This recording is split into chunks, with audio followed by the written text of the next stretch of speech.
So we've talked a whole lot here on the channel about how weird that MAGA is, and JD Vance has been our top candidate for the last few days because he's been going out of his way to show off his weirdness. But man, if anybody is competing for that crown of heavyweight champion of the weirdos, it's RFK Jr.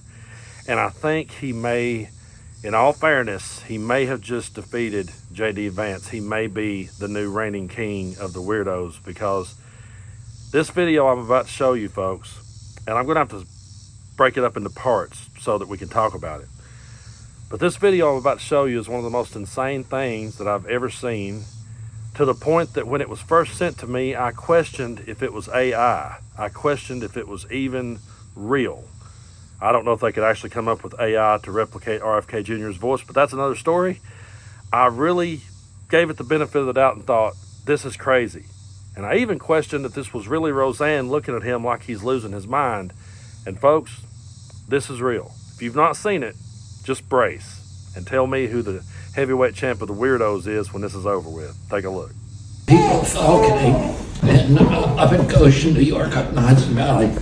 And I was supposed to meet them there at like maybe 8 or 9. I was driving up maybe, really early, like 7. And that woman in a van in front of me hit a bear and killed it, a young bear.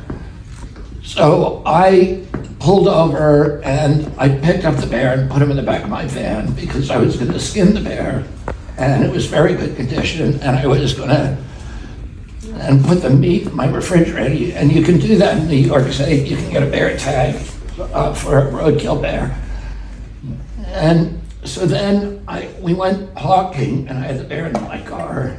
And then we had a really good day, and we went late. We were catching a lot of game, and the people really loved it, so we stayed late. And instead of going back to my home in Westchester, I had to go right to the city because there was a dinner at Peter Luger's Steakhouse.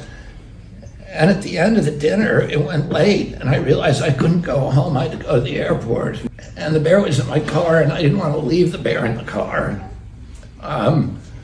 because that would have been bad.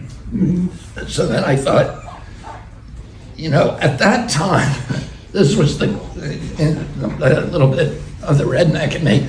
Okay, first of all, I got to stop him right there. There's absolutely nothing redneck about this story, and there's nothing redneck about RFK Jr.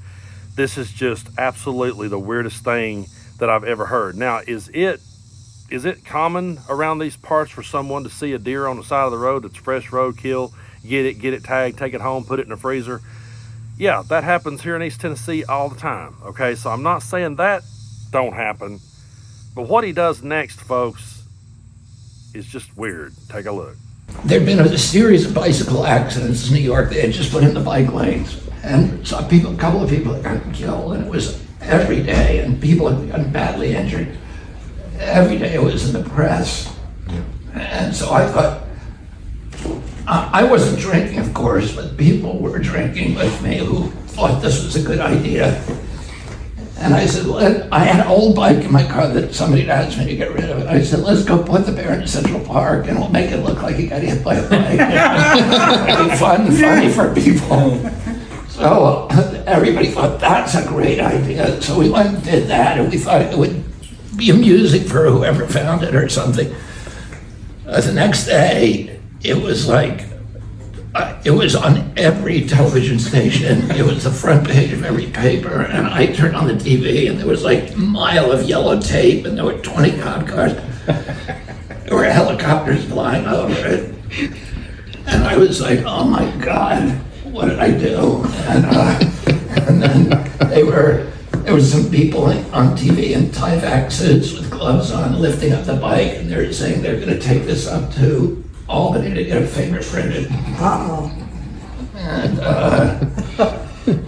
I was worried because my prints were all over that bike. Luckily, the story died down after a while, and it stayed dead for a decade. And the New Yorker somehow found out about it, and they're going to do a big article on me, and that's one of the articles. So they asked me, the fact checker said, you know, it's going to be a bad story. I think it's a great story, Chris.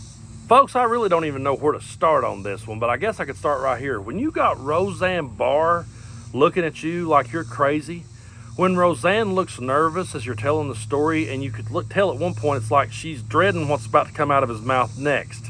When you have Roseanne looking at you that way, you have definitely jumped the shark, okay? Now, I have never personally bought into this idea that Roseanne Barr was mentally ill. I've seen a lot of people say that. A lot of people think she might be. And if she truly is, then I really hope she gets the help she needs.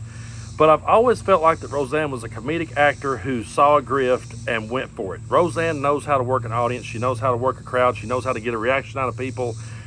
I've just never really fully bought that it was mental illness on her part. And if I'm wrong about that, I'm sorry for that. But she's looking at him like, this is nuts. Like, this is crazy. Like, I don't even know if he should be telling this. And that kind of backs up my theory that Roseanne knows exactly what she's doing. But folks, you stage a Cub's death in Central Park. You come up with this idea, and drunk people says it's a great idea, and you take their advice and you follow it. Listen, I have been in all sorts of scenarios in my life, but if I was the sober one in the room, I didn't take drunk people's advice on what I should do next. You know? And I have heard some of the absolute craziest stories you could ever imagine. As a musician playing here in East Tennessee, Southeast Kentucky, I have sat on bar stools at my shows on breaks, and I have heard rednecks, real rednecks, tell me some of the craziest stories I've ever heard. And I would laugh at some of them. I would be baffled by some of them. I would be terrified by some of them. But I would hear these stories and I would walk away and I would go, my God, you'll never believe what this dude just told me. I one time had a guy tell me about getting snake bit like 6 times. It was one of the craziest stories I ever heard. He had been snake bit so many times that he finally had become immune to the venom. And he's sitting there telling this story about the way he went about getting bit all these times. And no, he wasn't a snake handling preacher. He was just a dude that, I guess, got too close to rattlesnakes. But I'm sitting there listening to this story going, this guy's completely off his rocker. This is the craziest thing I've ever heard. I walked away going, my God, what was that? But here's the difference. That drunk on the bar stool in East Tennessee, he wasn't running for one of the highest offices in the land. That dude wasn't running to make decisions on our lives and on our rights and on our freedoms. We have now made it to this point in America where the craziest and the weirdest of people are running for president, are trying to be leader of the free world, and they want to make decisions with our bodies. We've handed over the microphones to the drunks at my gig. Can we please get it back? Can we please take it back, and can we please restore some common sense? And to whoever that was in the background that went, no, I think this is a great story, you're an idiot. That's one of the craziest stories I've ever heard, and if I heard it on a bar stool, I'd walk back on stage and say, wait till the next break, guys. I got a crazy story to tell you. You'll never believe what that guy told. But never in a million years would I think one day that guy's name would be on the ballot. That's where we're at, though. That's the level of crazy that we're at. So we'll see as we go forward. We're going to see if J.D. Vance can outdo this one. But him being the fake Appalachian he is, I don't know if he would be able to pull something off this weird.